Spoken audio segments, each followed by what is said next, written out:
Hello વિદ્યાર્થી મિત્રો, સ્વાગત છે તમારું ફરી એકવાર તમારી પોતાની યુટ્યુબ ચેનલ પર. અને આજે મિત્રો આપણે જોઈશું ધોરણ 11માં જે ઇકોનોમિક્સ છે, તો એ ઇકોનોમિક્સની બીએ છે.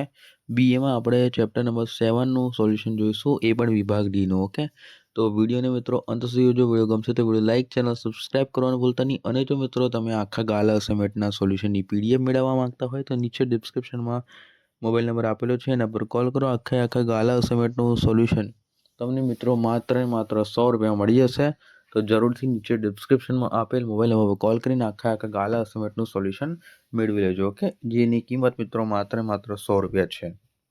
તો તમે મિત્રો કોલ કરીને મેળવી શકો છો. ઓકે, આપણો પહેલા નંબરનો પ્રશ્ન છે, અને ચેનલ સબસ્ક્રાઈબ અને વિડીયો લાઇક કરવાનું તો ભૂલતા જ નહીં.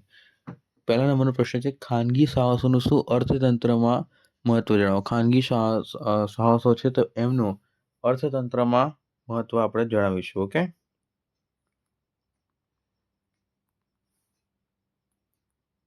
પહેલું છે ઉત્તર.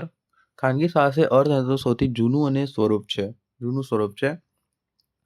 ખાનગી સાહસ દ્વારા અર્થતંત્રની પ્રવૃત્તિની શરૂઆત થઈ શકે છે. ખાનગી સાહસ દ્વારા શું થઈ શકે છે?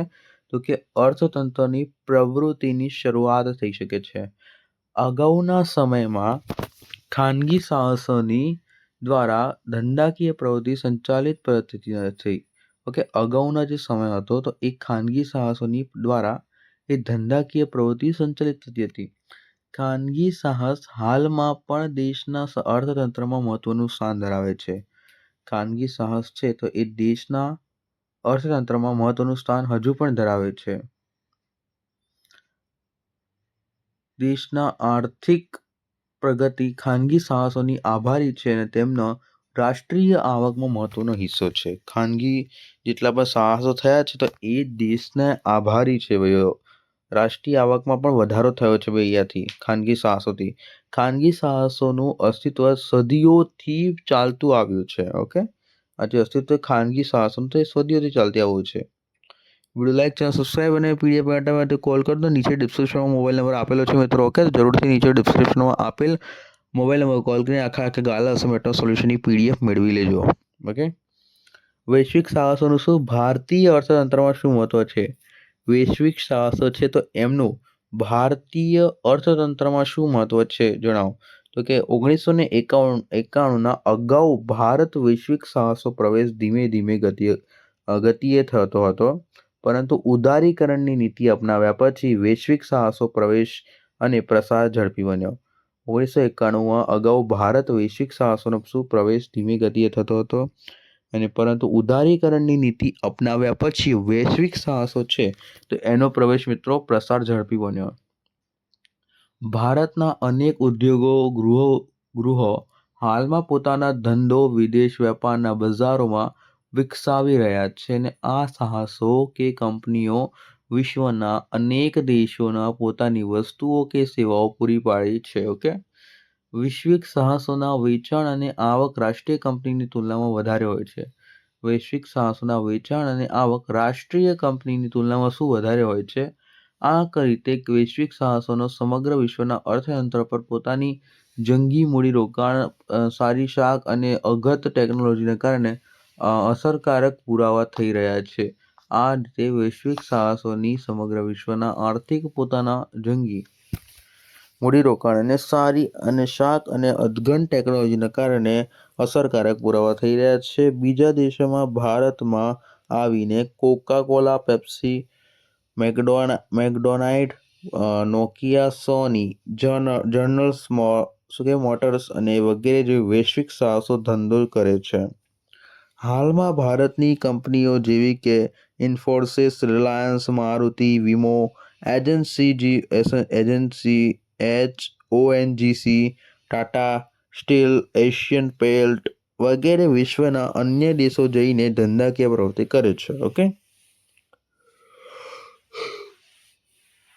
ઓકે મિત્રો, એના પછીનો ત્રીજા નંબરનો પ્રશ્ન છે, સંયુક્ત સાહસોની ભૂમિકા વિશે જણાવો. સંયુક્ત જે આપણા સાહસો છે તો એ સંયુક્ત સાહસોની શું ભૂમિકા છે એ જણાવવાનું છે. તો કે સંયુક્ત સાહસો છે બે ધંધાકીય એકમો વચ્ચે સાધન સંપત્તિનો મહત્તમ ઉપયોગ કરી તેમની નિપુણતાનો ઉપયોગ કરી તેઓ ધંધાના જોખમો ઉઠાવી નફાની વહેંચણી કરે છે. બરાબર છે, નફાની વહેંચણી. સંયુક્ત સાહસો સ્થાપવાનો ઉપદેશ ધંધાકીય વિસ્તરણ અને નવી પેદાશનો વિકાસ કે નવા બજારનો વિસ્તરણ હોઈ શકે છે. ઓકે, વર્તમાન સમયમાં ઔદ્યોગિક સાહસો અને ઔદ્યોગિક સાહસના સાથે વ્યૂહાત્મક જોડાણ કરે છે. ઔદ્યોગિક સાહસો આવું જોડાણ માટે પોતાની પૂરક કે ફાજલ શક્તિનો ઉપયોગ કરવા માટે વિસ્તરણ માર્ગ વિકાસ માટે ઉદ્યોગ અને પ્રક્રિયા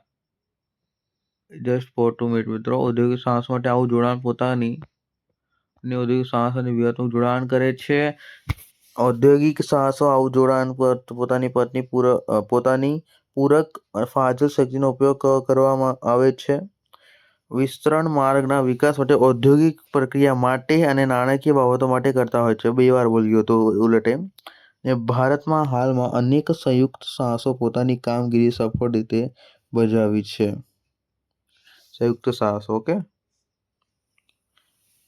ત્યારબાદ જાહેર ખાનગી ભાગીદારી એ સમયની માંગના કારણે ઊભી થાય છે અને વ્યવસ્થા છે તો સમજાવો. ઓકે, તો જાહેર અને ખાનગી જે ઉદાહરણની હતી આપણે જાહેર અને ખાનગી, તો એ સમયે આપણે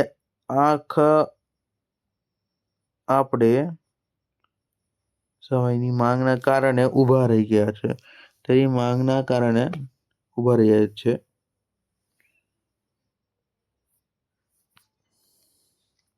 જાહેર ખાનગી ભાગીદારો એ સમયના માંગના કારણે ઊભી થયેલ વ્યવસ્થા છે ને જે સમજાવો.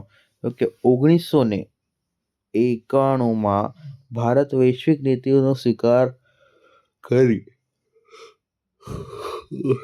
છે. આથી અનેક પ્રકારના પેદાશો સેવાઓ કે જેમ કે આંતરરાષ્ટ્રીય બજાર મળી શકતી હતી અને તે વસ્તુઓ સેવાઓ ભારતીય બજારમાં મળવા માંડી છે.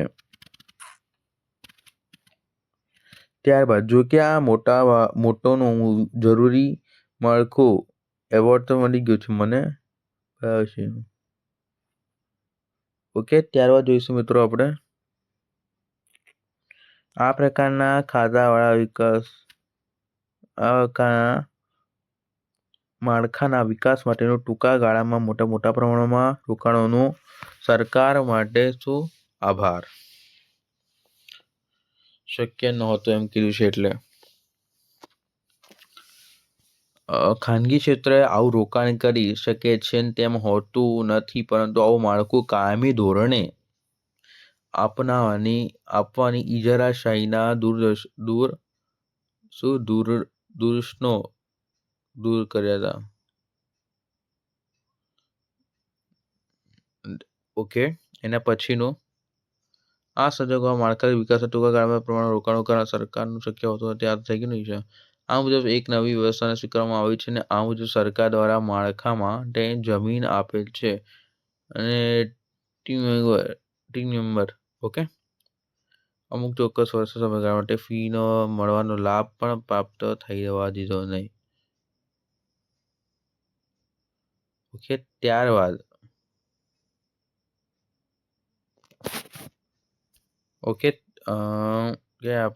આવો ચોક્કસ સમય પૂરો થયો હોય ત્યારે ખાનગી ક્ષેત્રે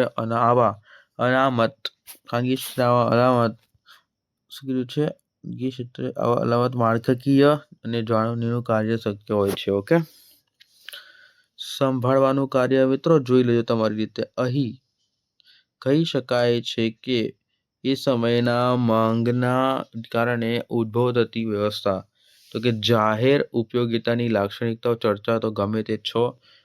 જાહેર ઉપયોગિતાની લાક્ષણિકતાઓ તો કે આવશ્યક સેવાઓ અને જાહેર ઉપયોગિતાના સેવાઓ આધુનિક નાગરિક તરીકે ઓળખવું પડશે.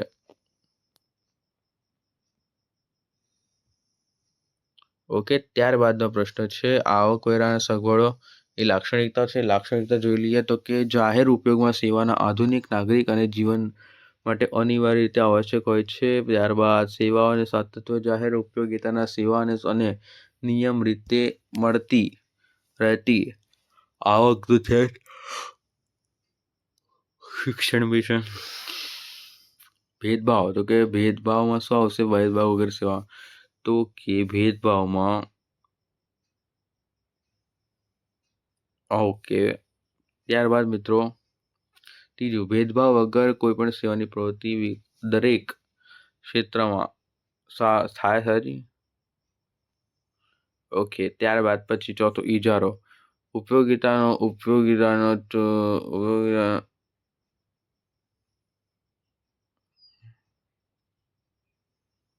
ત્યારબાદ મિત્રો જોઈશું, આ તમારા મુજબ જોઈ લો તમે. 6 નંબરનો પ્રશ્ન, જાહેર સાહસોની બદલી જતી ભૂમિકા આજના સંદર્ભમાં સમજાવો. કે ભારત દેશમાં આઝાદ થયા પછી એવી અપેક્ષા છે કે જાહેર ક્ષેત્રના અર્થતંત્રના કેટલાક હેતુઓ સિદ્ધ કરવા માટે મહત્વની ભૂમિકા ભજવે છે.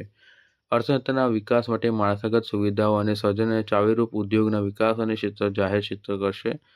અને રહેવા દે મિત્રો, રહેવા દે, તમે ઘરે લઈને જતા રહેજો. પીડીએફની વાત છે મિત્રો. પીડીએફ તમે ઘરે મેળવી શકો છો માત્ર 100 રૂપિયામાં.